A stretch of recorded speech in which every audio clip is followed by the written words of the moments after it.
Boa noite a todos. Esse título grande é porque esses slides aqui é meio que uma preparação para a minha apresentação na banca mês que vem.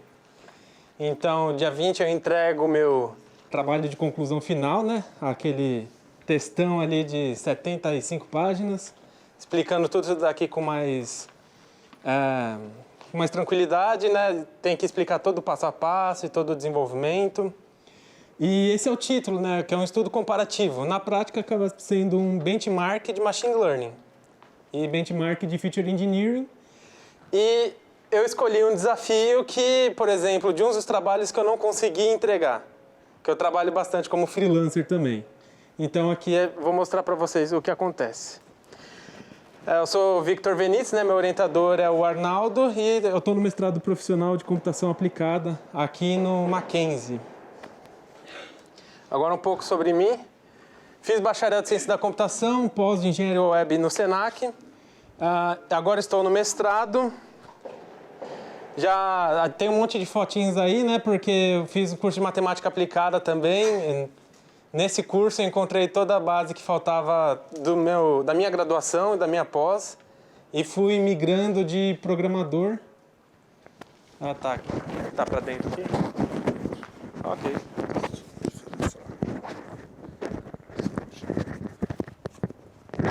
Se quiser que eu segure também? Não, agora não vai cair mais não. Beleza.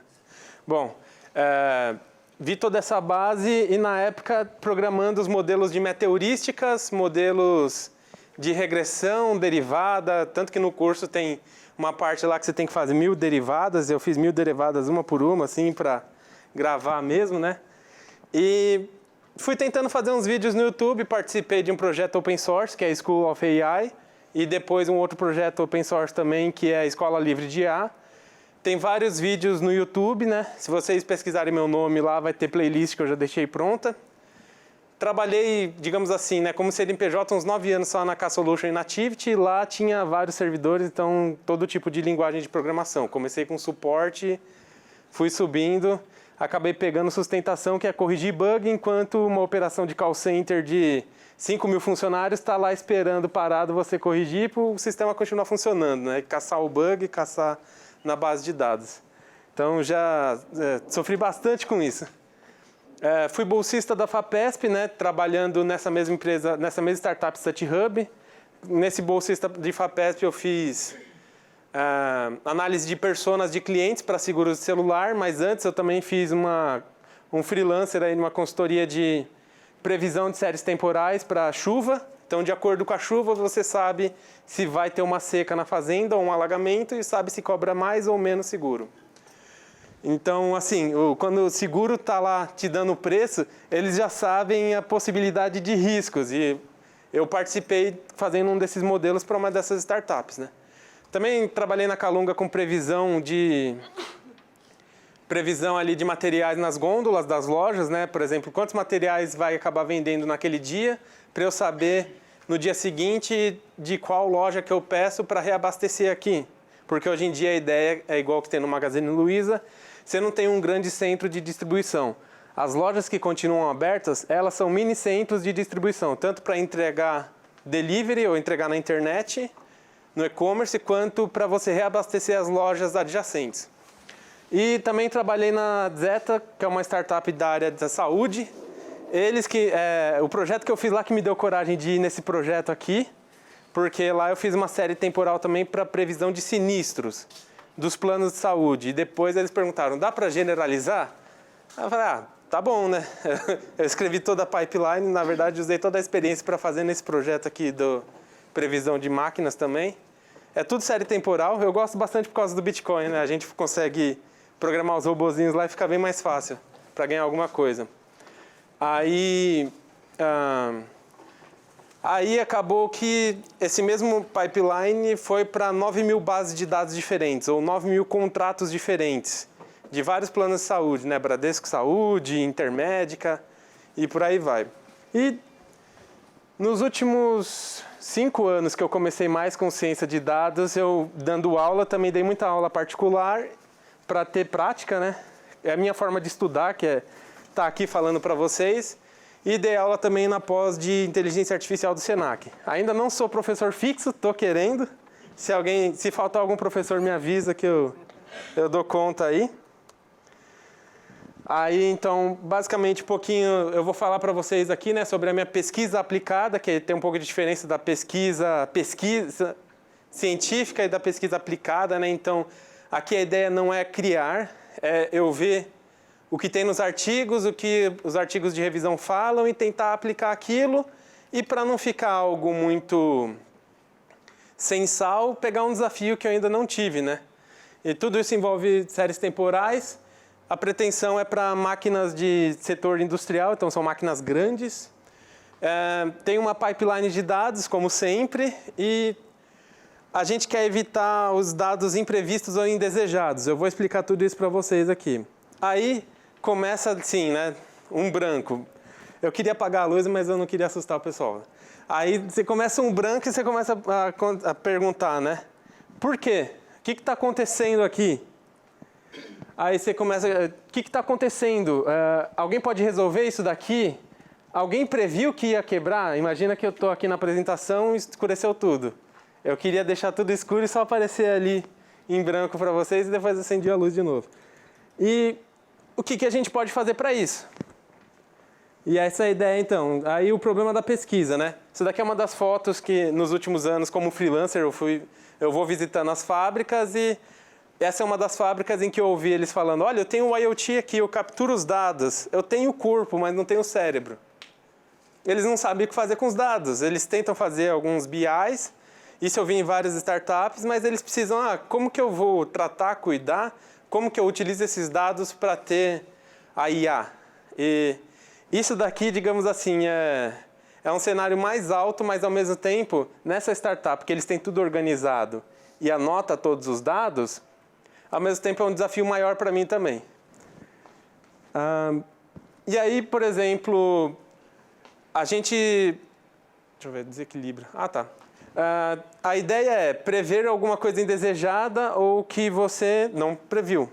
Então, se der algum erro, se a máquina quebrar, tem fábricas que eles demoram, por exemplo, 10 horas para religar a máquina, porque é uma máquina gigante. Tem fábricas que ele tem o próprio centro de energia deles, para poder suprir a fábrica, de tão grande que é a máquina.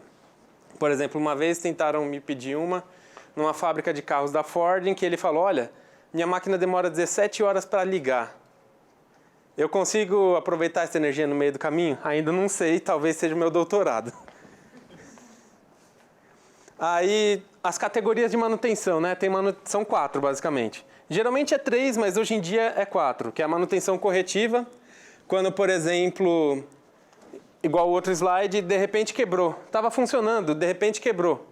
O que a gente faz? Vamos olhar o que é, vamos tentar consertar. Enquanto isso, você perde muito tempo. A manutenção preventiva, que é, por exemplo, uma vez por semana, eu quero que o operador vá lá e faça a manutenção e garanta que esteja tudo ok. Ou, por exemplo, eu não sei se vai quebrar aquela peça, o fabricante diz que ela produz, por exemplo, 1000 tapetes de borracha, igual na foto anterior, que é numa fábrica de borracha. Tapetes de borracha para os carros, né? 1000 tapetes de borracha, então a cada 1000 tapetes eu vou trocar. Mas será que você consegue mais que isso? Às vezes o cara fala, sim, eu mando eles fazerem até quebrar, dependendo do caso, se valer a pena, da demanda. Mas eu queria saber qual é o limite que eu consigo. E aí, se você sabe a corretiva, você começa a anotar elas. Aí você vê, vamos fazer a preventiva. Com esse histórico de dados, aí entra o meu caso. Se não tiver os 2 primeiros, eu não consigo o terceiro caso, que é o meu, manutenção preditiva. Que é um modelo para acusar se vai ocorrer alguma parada naquele período de tempo. E aqui, por exemplo, é um gráfico de uma dessas bases, que de uns trabalhos que eu fiz, que eu só posso dizer que é uma máquina de papel, que corta papéis ali, faz rolos e tudo mais. E você tem 5 estados da máquina, que as empresas costumam tentar anotar. Run, down, o setup, o standby e o offline. O run é o que você quer, é a preferência. Você quer que ele fique rodando direto para o resto da vida. Setup é algo previsto, porque você sabe, eu sei que de acordo com o fabricante, eu quero trocar alguma configuração da máquina, eu preciso parar ela por um tempo, eu preciso trocar algum produto, trocar algum material que eu sei que já vai acabar, que tem um operador olhando, acabou o rolo de papel. O stand-by é quando você não está planejando, ou, por exemplo, algumas fábricas não trabalham a partir das 5, então a máquina fica em stand-by, que às vezes é melhor você nem tentar desligar ela totalmente. Porque, por exemplo, nessa de borracha, ela tem um forno para aquecer. Então o forno tem que estar ali na temperatura certa para a chapa de cima e de baixo prensar a borracha e cuspir o tapete bonitinho. E no offline, quando está desligado mesmo, você não tem previsão de demanda, então você deixa a máquina desligada que fica mais barato. Aqui é um pouquinho da revisão, porque eu vou apresentar mais no próximo mês, né? Aqui tem o artigo de baixo é do meu orientador, que é o professor Valim, que ele também é o coordenador do curso, né? Aqui é mais ou menos, eu vi que tem pessoal de programação, então se vocês me permitirem, eu até mostro o código em Python, Jupyter Notebook, todos os passo a passos ali.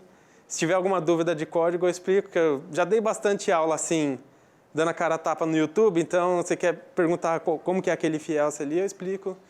E aí, o primeiro fluxo ali de cima, 2.5, são 5 Jupyter Notebook. A minha ideia é, eu vou pesquisar isso daqui, não vai ser um produto, então eu não vou fazer direto em Python. Vou fazer no Jupyter porque eu vou ter que apresentar no projeto, eu vou ter que apresentar nos slides, então é mais fácil deixar ali. Então, tem a preparação dos dados, que é basicamente a limpeza, né, e tratamento da base. Por que esse fica separado? Porque vão vir várias bases diferentes, igual no caso que eu tive com os planos de saúde. São vários planos de saúde diferentes e com formas diferentes. Então, eu estou afunilando ali, pegando todas as colunas que eu posso, mas a principal delas que tem que ter é o estado da máquina, rodando quebrado e o date time dela. Hora, minuto, segundo. Feature Engineering é onde você vai criar as suas colunas com as suas variáveis que o modelo vai utilizar. O benchmark em si é aquele grande looping que ele vai rodar vários modelos. Análise dos resultados é onde eu vou considerar as minhas métricas, qual o resultado que eu quero, acima de tanto de acurácia. Se eu vou usar o mean absolute percent error, ou se eu vou usar o R quadrado, ou só a acurácia mesmo. Nesse caso, eu tentei o desafio que o cliente me deu, que é acurácia, porque ele só me deu uma base de dados em que tem uma coluna escrito run down. E é isso aí. Eu não consigo trabalhar com aquelas coisas, por exemplo, de você fazer média, desvio padrão, fazer uma coluna. Você até pode tratar, mas eu não consigo. Então, é muito mais difícil. Alguns artigos que eu li, eles têm, por exemplo, a temperatura da máquina. Então, a partir de 150 graus, você sabe que a máquina pode quebrar. E aí ele faz uma classificação disso. Até 150 graus é down. Acima de 150 graus é run. E no Ensemble, a minha ideia é pegar os modelos que passaram pelo corte das métricas. Esses daí embaixo são os arquivos em Python que eu fui criando quando eu percebi que código repetido. No meio de refatoração e limpar código, eu vejo, eu estou usando em mais de um script, então eu vou separando. Tem um arquivo de Pickle, que é um arquivo binário do Python, com todas as configurações no passo a passo. Eu vou salvando as configurações, o nome da base, para ele saber onde é que ele vai pegar a base, né? Então tem as constantes, o arquivo de Feature Engineering, que eu trato algumas coisas de coluna de limpeza. O algoritmo genético, que é um modelo que eu programei há algum tempo e eu queria aplicar ele nisso daqui, para saber como é que fica. Eu programei ele do zero. Tem até vídeo aula no YouTube, se vocês quiserem, coloca algoritmo genético Victor Venitz, vai estar lá. A pseudo-inversa, que é uma multiplicação de matriz, então ao invés de fazer regressão linear, ele vai para o matriz aqui. Radial Basis Function, que não é suporte Vector Machine, que ele utiliza o cálculo matricial, e ali tem um modelos.py, onde eu pego todos os modelos e aproveito no Python, por exemplo, de você poder instanciar a biblioteca, o objeto, e colocar ela dentro de uma lista. Então eu tenho uma lista de todos os modelos já instanciados. Quando vai lá no benchmark, no loop, ele só vai pegando os modelos já instanciados. Porque eu não quero que fique um monte de configuração no meu Jupyter, né? Isso acaba ficando muito sujo para mim e eu acabo me perdendo. Então, eu vi esse caso, até mesmo porque eu uso os modelos no benchmark e no ensemble lá no final. Aqui, o caminho metodológico que a gente pode dizer, né, a nossa hipótese zero, que os professores costumam pedir. Um modelo dummy. Então, eu peguei no Scikit-Learn um modelo dummy em que ele simplesmente não tenta calcular na hora que você treina.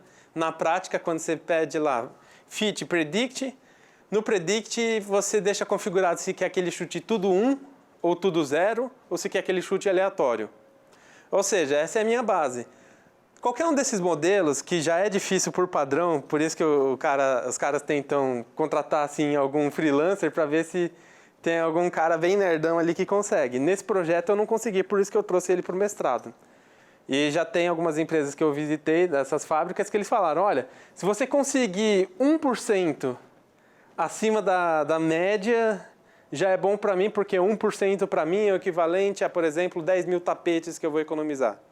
Então, durante todo esse projeto, eu fiquei passando por ansiedade, igual o nosso professor estava falando aí, né? Porque, nossa, mas 1% será? E eles continuavam falando, não, se tiver 1%, funciona. Então, eu estou me agarrando nisso, né?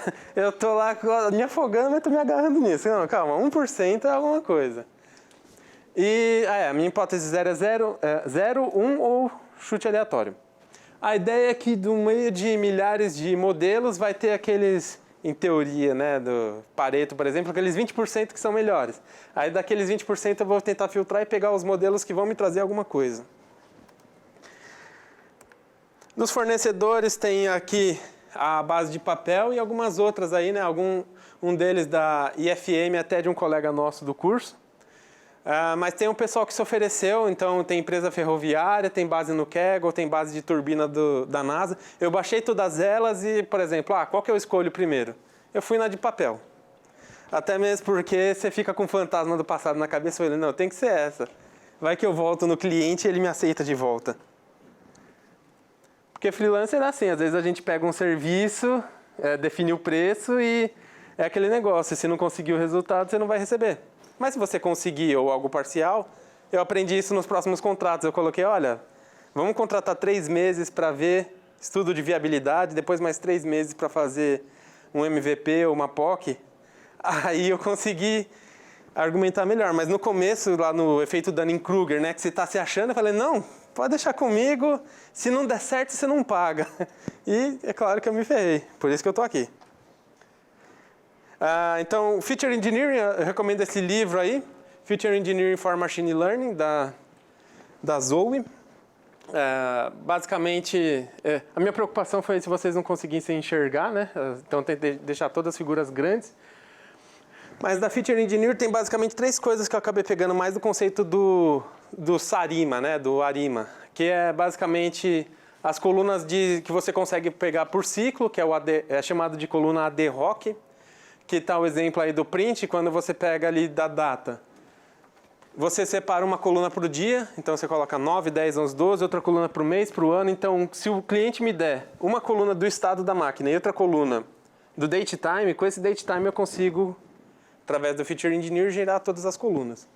E aí, depois eu deixo mais granularizado que eu vou ter uma coluna para o dia 1, uma para o dia 2, para o dia 3 e para o dia 4. Porque nessa ordem você acaba viciando um modelo em que ele acaba tentando pegar sempre um crescimento.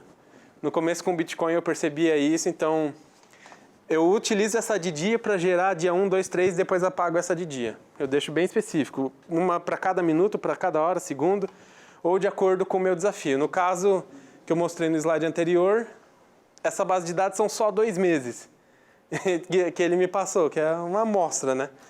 Mas eu pensei, vamos pegar o desafio e ver o máximo que a gente consegue. Aproveitar os professores aqui, né? Pegar toda a experiência que tiveram no Mackenzie. E o meu orientador falou, eu quero que você preveja quando eu estava lá, professor, eu consigo prever os próximos 50 estados, os próximos 100 estados, as próximas 8 horas, ou um dia ele falou, não, eu quero 48 horas. Aí eu tive que ver um mínimo de eventos que dê 48 horas para prever. Isso me ferrou bastante, é claro. Mas você tem a coluna de ad hoc, então, a coluna de autorregressão, que é, por exemplo, o Y que você quer prever é baseado no Y anterior.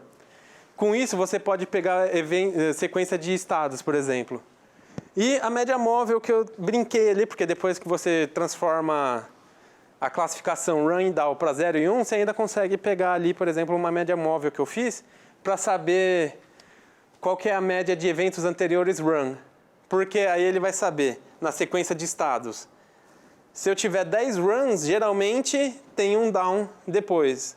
Ou 15 runs, tem um down depois. É a ideia que eu planejei aí. E a transformação das escalas. Eu tentei transformar também a escala dos dados para dados padronizados, normalizados entre 0 e 1, e deixei os dados originais também. E tudo isso vai para o loop.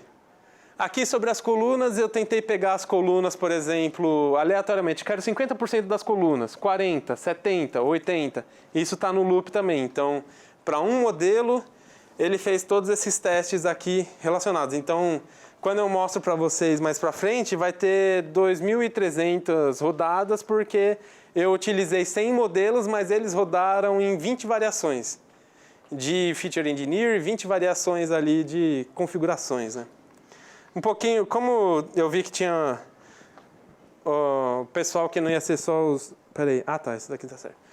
Eu pensei em explicar um pouquinho, né? Então aqui é o exemplo da série temporal no caso da autorregressão, né?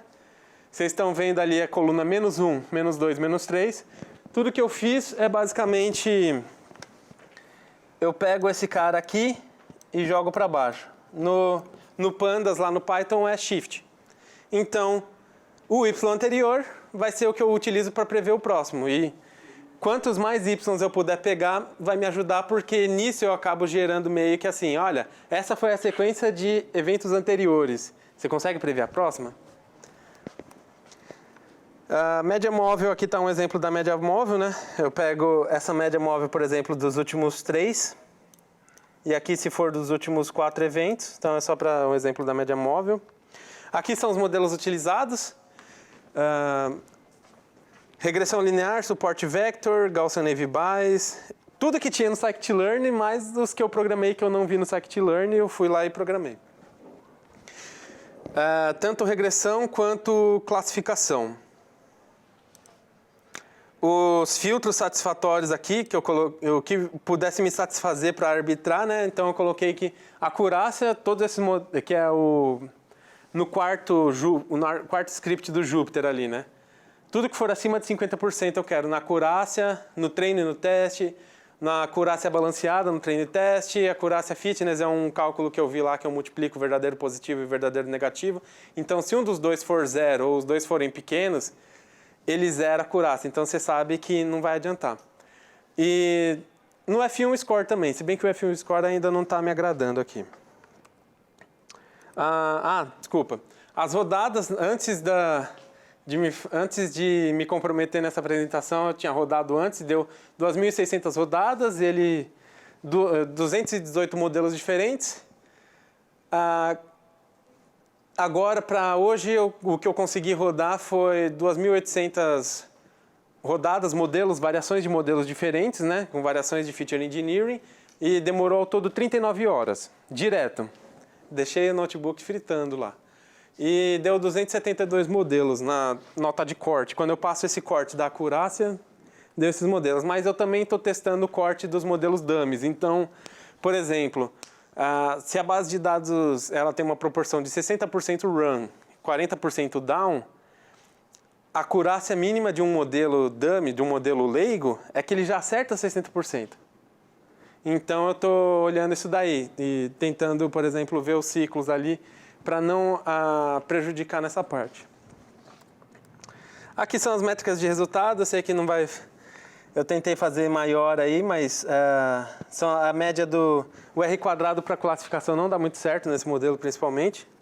Mas você consegue ver aqui, por exemplo, a acurácia balanceada de 80%, 67% a acurácia fitness, a acurácia normal 81%. Então, quer dizer que no treino está legal. O teste que a gente pode só olhar, né? Mas é 56%, está melhor do que 50%. Então, isso é algo que eu já posso entregar, que, por exemplo, eu só vou saber se faz muito resultado na hora do cliente, porque tem a média, a nota de corte ali, né? Que a gente pode falar o Precision e o Recall, né? Tem a nota de corte igual num cliente que eu fui, que eles queriam saber se o cliente era inadimplente ou adimplente, porque eles iam fazer financiamento para comprar terreno. Aí eu falei, olha, tem a nota de corte aqui. Aí ela falou, mas não tá legal. Aí eu falei, olha, eu posso mudar o threshold ali para, por exemplo, ele pegar os modelos que é garantido, que é adimplente, que é o cliente que vai pagar. Ela falou, perfeito, aí na segunda campanha eu pego os que são indecisos, e na terceira campanha, se eu não conseguir vender todos as minhas casas, você vai para esses caras inadimplentes. Então, por exemplo, para o cliente, ele preferiu fazer como se fosse um score, igual o score do Serasa. Eu estou pensando se eu faço assim, mas eu precisaria da regra de negócio de um cliente falando. Então, como na pesquisa eu não posso simplesmente sair chutando também, eu deixo de forma grosseira mesmo, só a acurácia 0 e 1. Aqui são os modelos preliminares que saiu, né? Decision Tree. Eu estou pensando em cortar eles para ficar só os principais, o algoritmo genético, pseudo-inversa, radial, multilayer perceptron e o XGB classifier. Mas estou pensando em cortar aqui porque o support vector e o logistic regression estão se dando muito bem aí. Os parâmetros dos modelos é quando você quer fazer uma configuração ou não. Eu deixei default, quer dizer a maioria. Ali senoidal, max de interação, são alguns parâmetros menores. Não adiantou muito tentar os parâmetros para forçar. Alguns adiantou, mas... Aqui é a quantidade de colunas utilizadas. Na média ali, esse é a mesma informação, só que de dois jeitos diferentes. Um é gráfico de barras e o outro é gráfico de pontos. A gente pode ver aqui que, por exemplo, 1.300 colunas de todas aquelas de Feature Engineering é o que funciona. Por que tanto, Victor? Porque para dar 48 horas nessa base de dados é mais ou menos em torno de 162 eventos.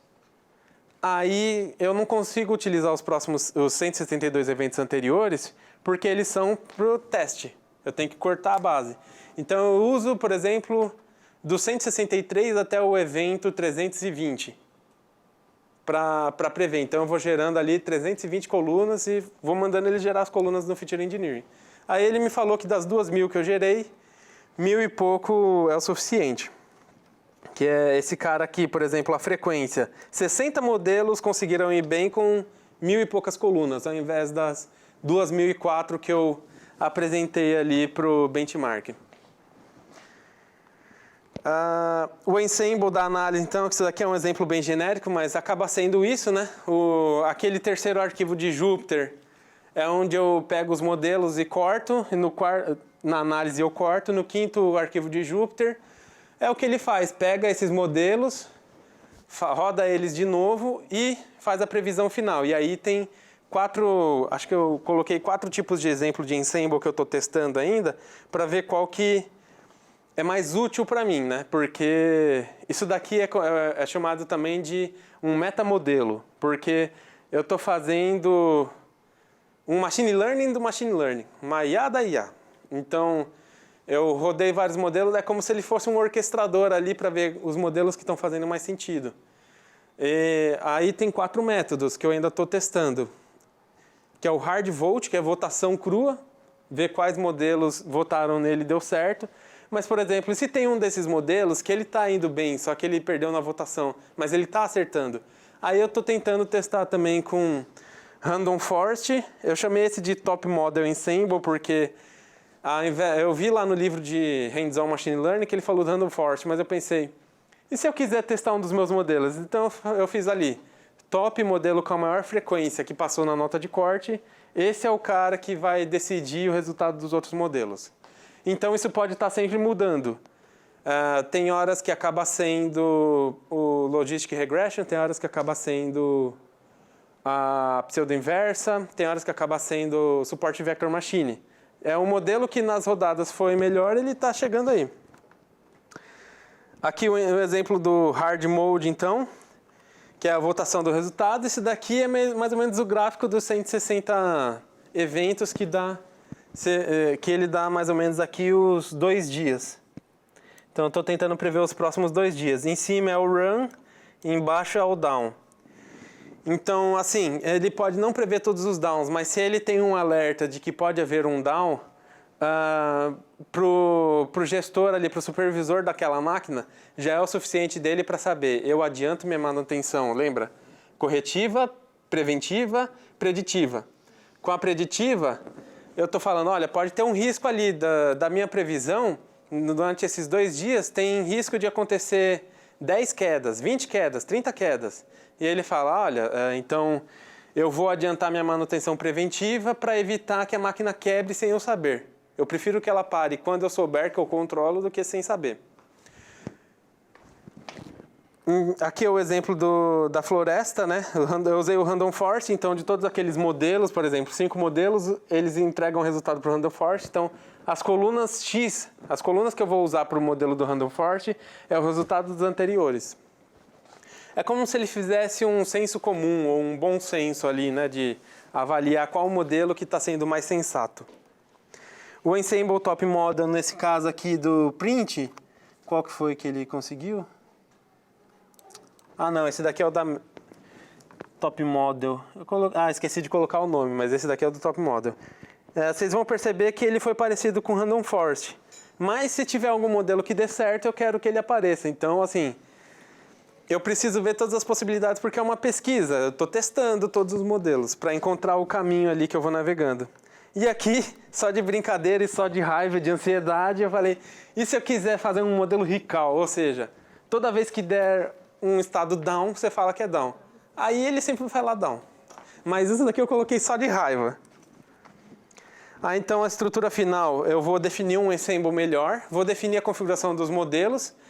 A instância que eu fiz desses modelos, eu estou chamando ela de novo. Eu estou pretendendo pegar os modelos que foram bem no benchmark, salvar a instância deles, porque alguns do benchmark estão indo melhor do que quando eu rodo eles de novo no ensemble, eles não dão o mesmo resultado. Aí eu pensei, bom, se não está dando o mesmo resultado, às vezes foi num chute aleatório ali, quando pegou a variável e ajustou, aquele chute aleatório foi melhor, então eu preciso aproveitar ele. Então a melhoria que eu ainda vou fazer para entregar até dia 20 vai ser resgatar todos esses modelos bons no benchmark que passaram na nota de corte. E eu vou refatorar o código, vou refatorar os slides, vou refatorar o trabalho e vou ficar refazendo isso até o dia 20 para entregar o melhor resultado possível.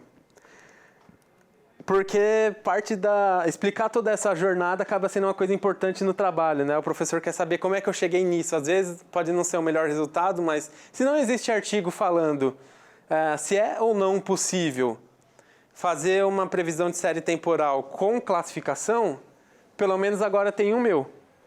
Porque lá no começo, os artigos que eu mostrei para vocês, alguns deles são de revisão, onde o cara pegou 10 artigos diferentes e só pegou o resultado dos artigos sem explicar muito bem o que aconteceu. E aquilo me dava muita raiva. Por isso eu falei, então o meu projeto vai ser, eu vou tentar fazer a minha própria revisão literária, vou pegar todos esses artigos e sair rodando tudo. E juntar com o meu trauma do trabalho que eu não consegui entregar. Aqui, caso vocês queiram, eu posso abrir o Jupyter Notebook, o código, mas não sei como é que está o horário, então eu não vou abusar. O horário já está... Geralmente tem pessoal que... Quando eu dava aula, era 9h30, o pessoal já queria ir embora. Então, obrigado aí.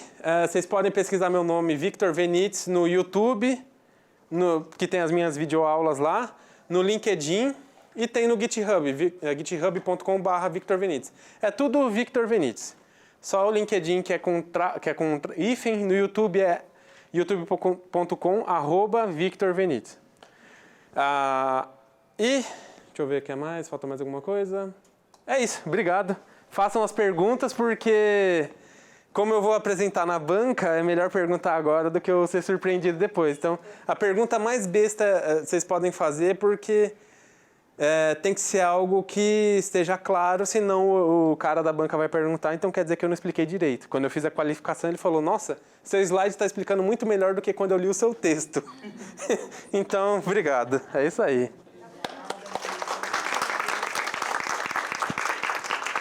Vamos abrir as perguntas para o Vitor, para o Alexandre. Fiquem à vontade. Aqui tem o Jupyter e o VS Code, se precisarem. Fica à vontade. Parabéns pela apresentação. Boa sorte obrigado. nessa parte final do trabalho, que eu sei que é um carrossel de emoções. Sim. Eu dormindo umas 2 horas por dia. Mais ou menos isso aí. Eu gostei de você abordar diferentes modelos, diferentes técnicas, e você chegou a olhar a parte da explicabilidade dos modelos. De repente, se o cliente perguntar, mas o que identifica que uma peça vai falhar? O que identifica quando ou por que essa peça vai falhar. De repente isso pode ser um controle de qualidade de uma máquina e já entra um outro cliente que é o fabricante da máquina. Você pensou nesses critérios, você consegue ver os fatores relacionados com isso? A princípio eu não me preocupei com isso porque é mais uma regra de negócio quando ele quer visualizar, mas se você quiser que eu te mostrasse de uma forma rápida, eu só iria, por exemplo, lá na avaliação dos resultados, onde eu estou passando minhas notas de corte. Aqui, por exemplo, a acurácia acima de 50%, FU score acima de 50%. Eu vou descendo lá. Aí, cada uma dessas colunas em que... Só deixa eu mostrar aqui, né? Ó, modelo, a configuração, se é classificação ou regressão, o tempo que ele demorou, a base de dados que eu rodei, a seleção das colunas, a escala que eu utilizei, se é padronizado ou não, e aqui as colunas utilizadas. Depois disso, tem todas as métricas ali. Aí eu fui olhando uma por uma dessas colunas e tentando gerar um gráfico de pizza para ficar bonitinho para vocês. Ou um gráfico de pontos ou um gráfico de barras, o que desse para explicar melhor. E aqui vocês estão vendo os gráficos dos slides. Então, tudo isso daqui vai ao mesmo tempo lá para o meu trabalho escrito para entregar dia 20. Aí a sua pergunta aqui, se eu tivesse que te responder amanhã, eu ia olhar todas essas colunas aqui que eu separei. Depois da nota de corte, quais colunas foram boas? Aí eu olho, a coluna do tempo de, por exemplo, 2 dias até 3 dias atrás está te ajudando a prever. Então eu posso falar, bom, se ela rodou bem nos últimos 2 ou 3 dias, ela vai quebrar. Então, eu não sou... Isso é uma boa pergunta sua, porque às vezes quando eu ia nas empresas ou apresentava, dava a impressão que eu era especialista em todas as áreas, em todas as máquinas. Eu não sou. Eu sou programador. Eu sou, até me considero também matemática. Eu fiz o curso de matemática aplicada, adorei ali pegar todas essas IAs que a gente vê hoje em dia na raça. Consigo fazer uma rede convolucional sem utilizar scikit-learn, sem nada. Tá no YouTube, quem quiser ver. Tudo cálculo matricial, eu consigo fazer análise de imagem e te mostrar se é quadrado, círculo ou triângulo que está numa imagem ali de PNG. É simples, mas é um jeito para poder mostrar. Se você quiser... melhor do que isso, vai precisar de um servidor ou terabytes de informação, mas realmente eu não sou especialista mais nessa parte técnica. Eu visitei as fábricas porque eu tento entender os dados. Da onde que, por exemplo, veio os dados quando, no caso da de tapete, quando ele fala, tapete de tantos centímetros ou tantos centímetros. Aí eu tirei aquela foto naquele slide porque eu falei, nossa, faz todo sentido aquela planilha que eu recebi. Eu estou vendo todas as colunas aqui, todas as colunas de dados eu estou vendo na máquina. Igual a apresentação de ontem em 3D, né? Que o professor mostrou, que ele andou pela planta da fábrica lá, da usina de energia, eu acho, e olhava para cima e mostrava os dados. Aquilo eu imaginava, só que ao vivo, não no 3D. Então, realmente depende da regra de negócio. Eu estou tentando, digamos aqui com esse benchmark, ficar munido de saber qual que é o critério que o cliente vai querer no final. Tenho uma noção, porque já trabalhei em startup com isso antes e deu certo. Mas deu certo numa área, agora eu estou tentando em outra porque foi um tipo de serviço que eu não consegui entregar. Não sei se eu respondi a pergunta, mas não é a minha especialidade da máquina. Minha especialidade é pegar os dados. Então, tinha empresa que falava que você coloca o IoT aqui para capturar. Eu falei, bom, posso achar um parceiro, mas não vai ser o meu foco. Obrigado. Obrigado. Mais alguém? Pessoal de computação aí pode perguntar. Parabéns, Vitor. Obrigado. Espero que na sua banca você convide os colegas de classe, porque vai ser Claro, vai ser aqui mesmo, dia 20 de julho talvez, ou 20 de agosto. Então, a gente já passa o susto ali, né? Porque não vai ser igual, então... A minha pergunta ela vai muito relacionada a esse modelo que você fez. A gente tem no banco, por exemplo, vários tipos de modelos para poder validar modelos criados por cientistas de dados. Então, isso é muito interessante. Porque você tem digamos, uma caixa de ferramenta que tem esses modelos, ele fala, o cara não precisa ficar testando na mão um por um. Então, inteligente isso da tua parte. Eu queria entender, assim, em relação ao sistema que a gente tem de supervisório dentro de uma fábrica, que é o SCADA, né, que ele fica ali capturando os dados de um CLP, né, 0 e 1, mas ele é incremental, ele vai só aumentando. E então, o supervisório, o SCADA, ele já tem essas métricas de cycle time, lead time, tact time e tudo mais, e com a evolução veio o MES, né? Manufacturing Execution System. Então esses sistemas também utilizam inteligência artificial. Eu queria entender assim, se a tua pesquisa nesse momento, ela tem algum contraste com isso, como uma implicação e restrição, ou de repente aí é uma oportunidade no futuro para você evoluir? Tem, pode ser utilizada por esse sistema, mas, por exemplo, eu não sou engenheiro, minha base é toda computação e matemática, e na prática pode ser utilizado como concorrente, é o que eu ofereço. Você não consegue pagar esse sistema, ou você não sabe que ele existe, eu te ofereço a minha solução aqui. Então, como é um código, e, por exemplo, algumas dessas bibliotecas, eu vou publicar, já está no GitHub, mas eu vou publicar uma nova, porque como parte da minha APO, que é como se fosse o estágio no mestrado, porque ainda não está, eu preciso ter créditos de participação na comunidade, ou escrever um livro, ou dar palestras, ou artigo. É nosso hack, né? É. Você não pode contar. Ou publicar, ajudar a comunidade. No meu caso, eu vou publicar a biblioteca dos modelos que eu programei na raça, porque não existe no scikit-learn. E é isso daí, pode ser utilizado por eles ou pode ser concorrente.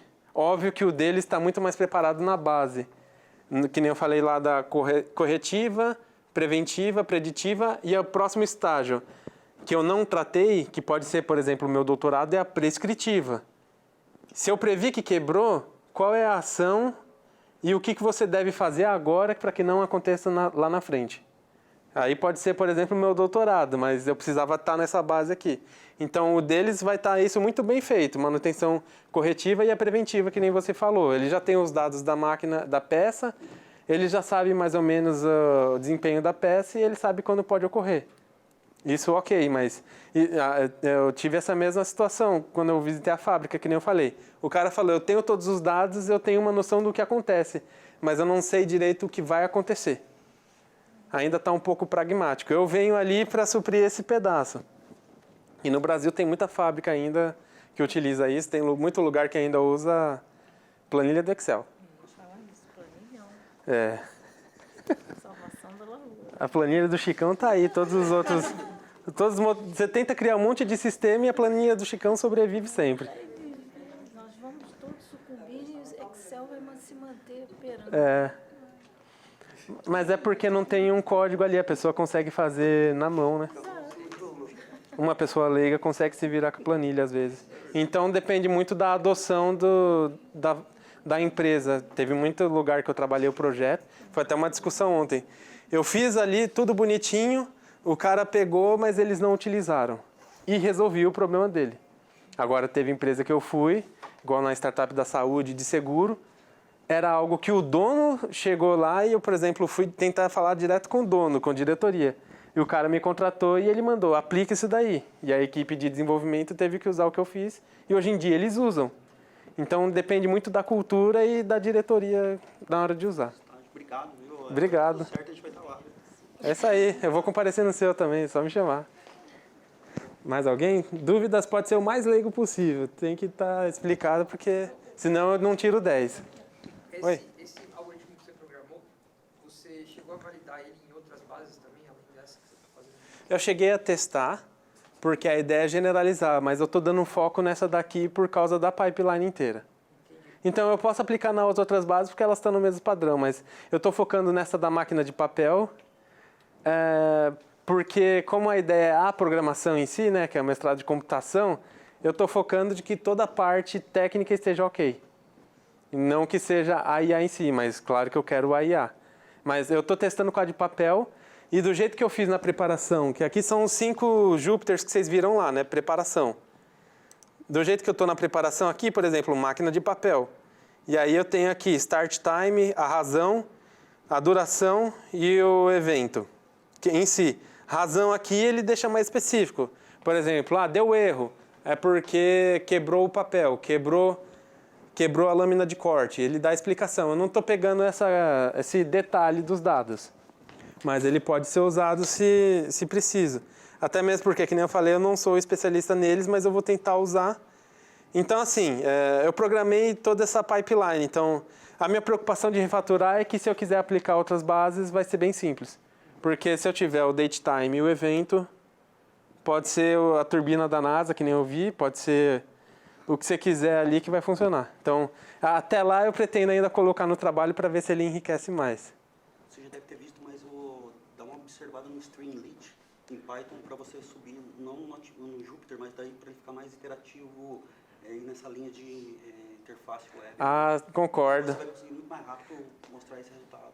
Porque no código, acho que para o pessoal que não entende muito, ele se perde. Então, Tem razão. É que eu tô viciado na hora no YouTube lá em casa, fica mais fácil do pessoal ver. Só que ao vivo, realmente, eu tinha que aumentar aqui, mostrar só as partes bonitinhas, né? Mas o Streamlit, eu uso ele para apresentar algumas POCs e MVP que é fácil para o cliente. Né? Eu não preciso programar um sistema. Eu só publico no meu site ali, no meu domínio, victorvenis.com/nome do cliente.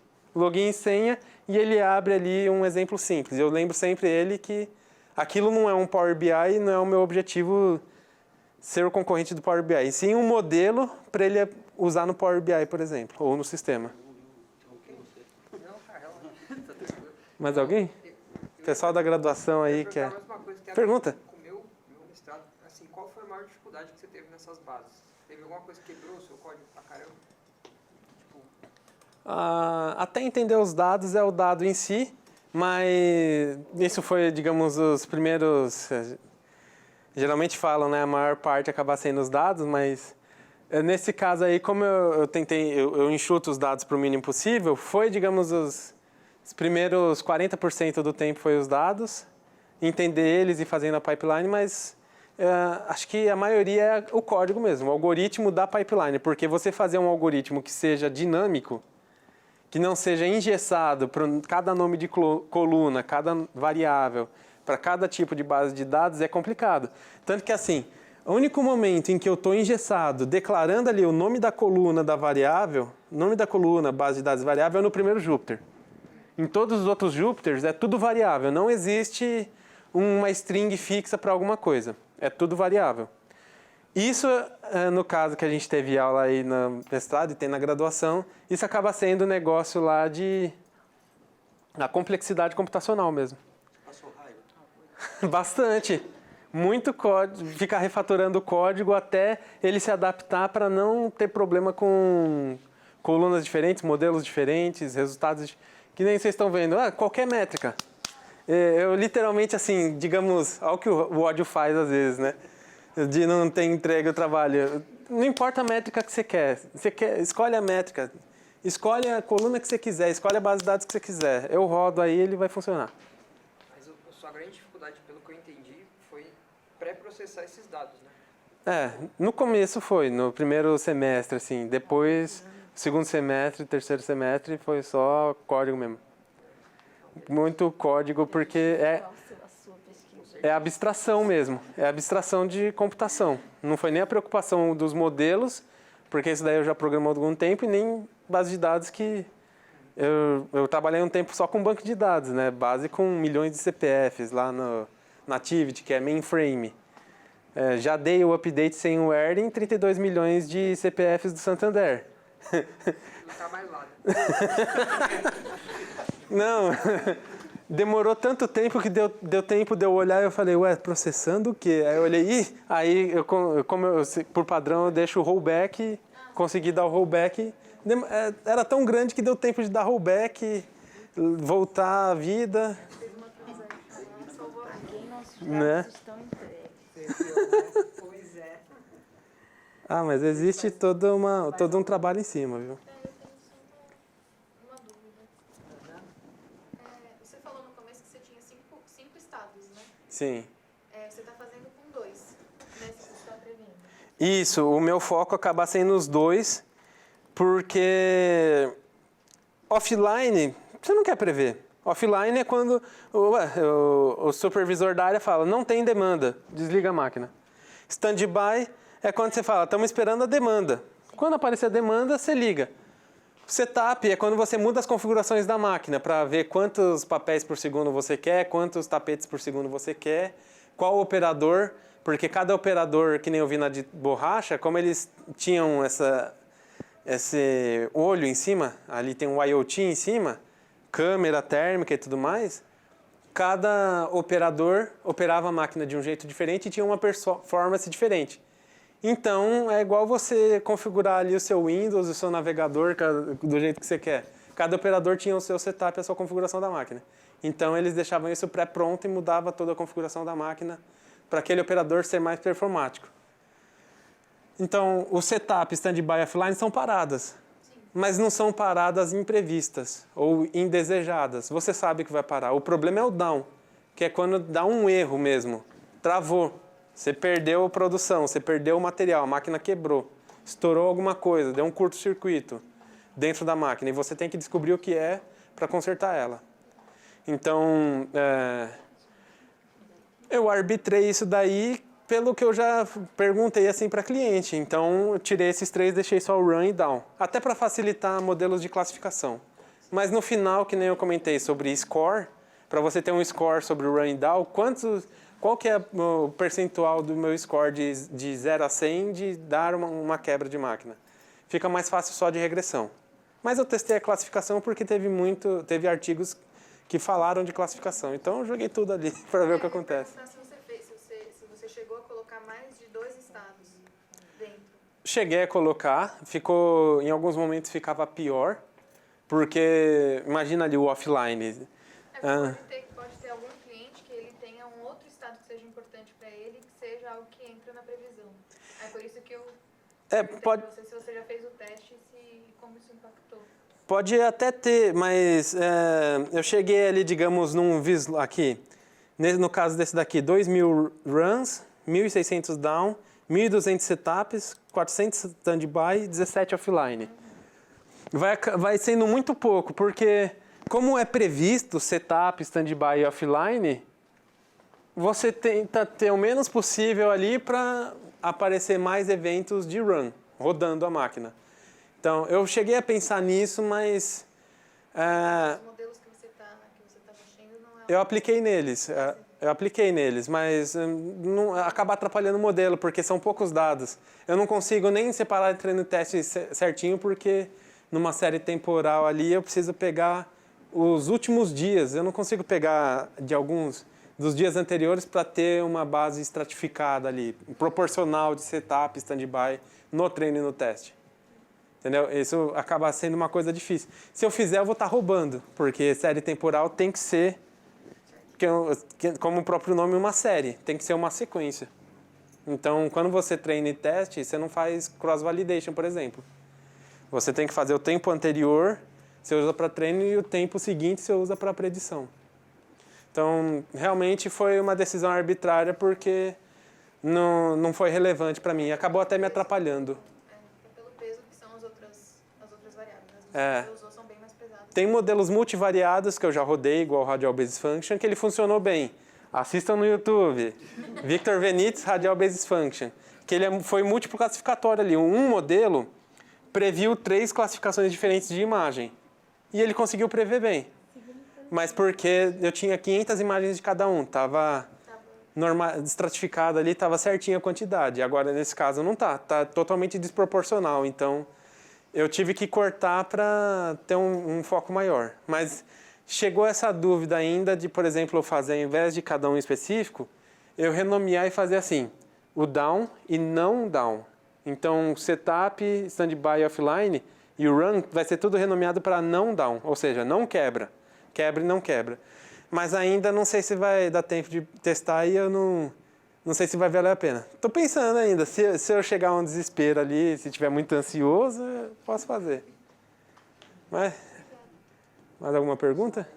Gente, ó, como o tempo já está lá em cima, depois o Vitor tem o Emílio, eu vou fazer a última pergunta. Ah, claro.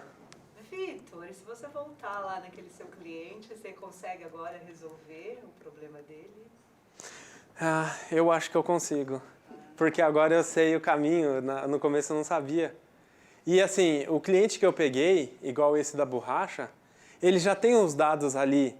Então assim, de forma pragmática, ou até assim, do jeito naive approach que chama, né, em inglês, a aproximação leiga, você olhar ali, você sabe mais ou menos pelos dados. Um operador da máquina ali, não sei se vocês conseguem ver na foto, mas tem uma telinha ali em cima, falando um dado simples da máquina. E aí, por exemplo, se tiver quebrado alguma coisa, vai piscar vermelho na tela ali.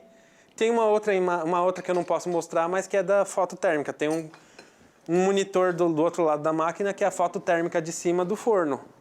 E ele fica mostrando ali a média da temperatura e tudo mais. Então o operador consegue ver o que aconteceu e ele tem uma noção de forma mais pragmática.